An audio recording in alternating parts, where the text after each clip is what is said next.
Review your sales call. When you go into a sale, when you have a phone call, when you're on a Zoom call, when you parachute from the sky and into someone's lounge room and try and sell them something, and I've done that, it's very, very difficult.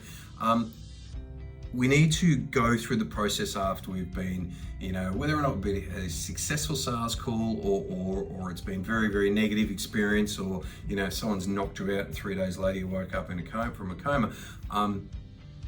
We need to review what we did and what we didn't do. Even when you've got a successful sales call, you should be looking at, what did I say? How did I say it? What did they respond to? What didn't they like?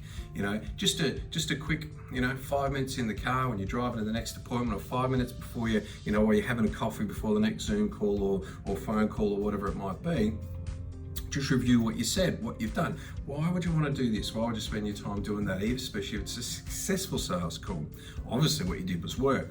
The problem is a lot of the time in sales is we'll make a sale, we don't know how we made the sale, we'll walk away, and how do you repeat that if you don't know exactly what you did? Oh, people just like me, I just kind of work it out sort of thing. And there's nothing wrong with that. I have a very, it's probably pretty obvious, but I have a fairly casual style in what I do in my selling. That's just how I conduct myself. I can't be the dude in the suit and tie with the, with the eyebrow ointment in and I don't know, whatever else. That's just not me.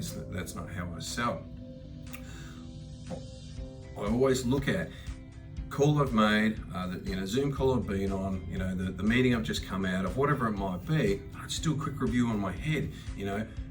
What did I say they responded to? What did I say that they liked? What did I say that they didn't like? And yeah, there's going to be stuff in every sales call you're going to say, and you get a negative response to them. They might say, oh, those Huawei inverters, they are terrible inverters, and really don't like them. And you automatically jump through and go, no, well, hang on, no, one of the biggest mobile phone manufacturers in the world, great product, good quality, you should consider them. And then you get a very negative reaction from them because you've started a bit of an argument with the people because, you've decided that, once against that sales mistake where we need to try and correct them, or we need to try and re-educate them when we're not there for that. So,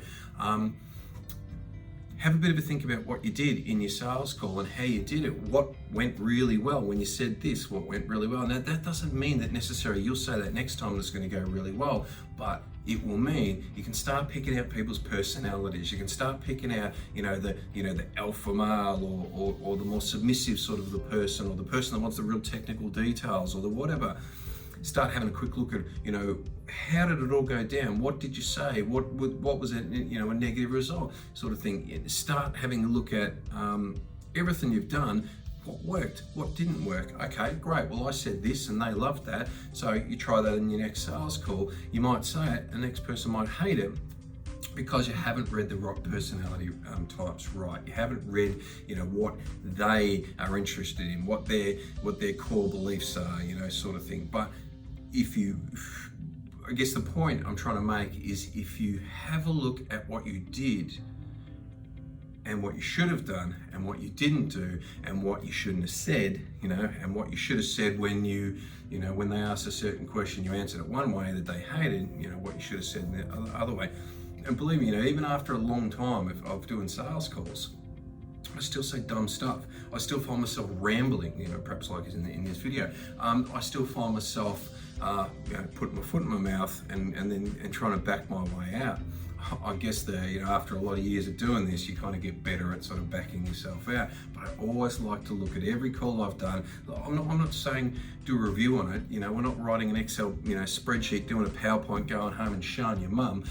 This is just something quickly for yourself. What worked, what didn't work, mental note sort of thing. Now you might be a bit more structured than that. You might want to really document what you've done. I don't really want to do that, but I like to look at what I did, make a mental note of something I should improve on, or make a mental note of something I should work on, or is my technical knowledge not up to scratch and people are really bouncing questions off me I don't know. Right, I've got to improve on that. People are asking me about a certain product that one of my competitors has got. I'm not familiar with that, so I've got to improve on that. We could always be improving what we're doing, always be improving what we're putting out there to the market. So don't be afraid, just have a quick 2 or 3 minutes after the meeting, after the call, after whatever it is, just to see what you could have done better, you know, where could I improve, and you know, just a quick review. Increase your sales.